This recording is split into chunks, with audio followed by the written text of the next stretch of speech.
Welcome to County Portal, your simple source for local government services and public records. Let's get started.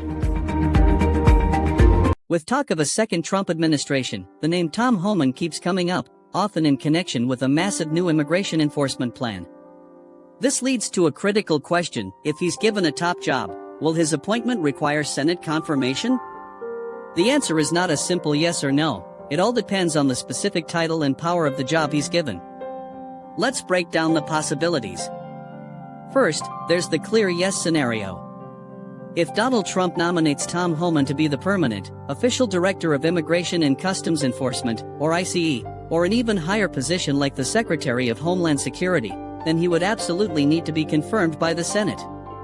These are high-level positions established by law, and the U.S. Constitution requires that the Senate provide its advice and consent for such appointments. This process involves hearings, tough questions from senators of both parties, and a final floor vote.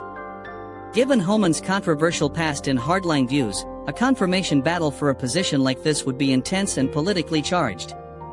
But here's the twist, and the more likely scenario: the no confirmation route. A president can appoint special advisors or czars who work within the White House office and report directly to the president.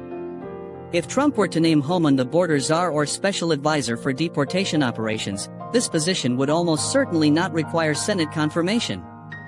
These advisor roles are not heads of federal agencies, they don't control congressionally appropriated funds directly, and they don't have the legal authority to issue final orders to departments.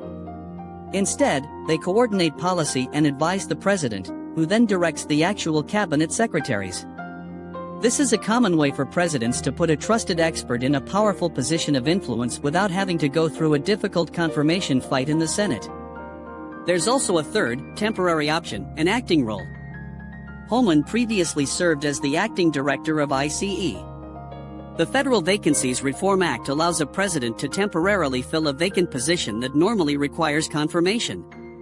This is meant to keep the government running while a permanent nominee is chosen and confirmed, but these acting appointments have time limits. So, Homan could potentially be named acting director again to get him in the job quickly, but it wouldn't be a permanent solution. So, the bottom line is this: the title matters. If he's nominated to be the official, permanent head of an agency like ICE, he'll face the Senate. If he's appointed as a White House czar or special advisor, he'll likely bypass the Senate entirely and get to work on day one. Thanks so much for watching. What do you think about these different appointment powers? Let me know down in the comments. If you found this breakdown helpful and want to stay informed on how our government really works, please hit